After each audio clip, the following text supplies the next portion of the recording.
How to make account in TikTok? Let's get started with the video. Firstly, open the TikTok app on your screen.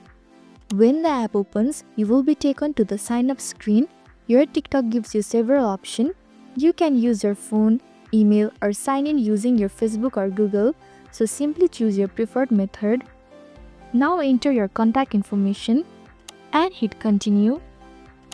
Here, create a strong password using letters, numbers, and symbols. Then click on continue. Furthermore, TikTok will ask for your date of birth. Enter your date using the slider and click on the continue button to proceed.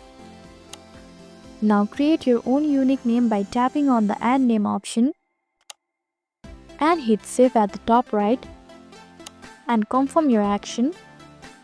Finally, you are all set. Your TikTok account is ready to use. There you go. I hope this video helped.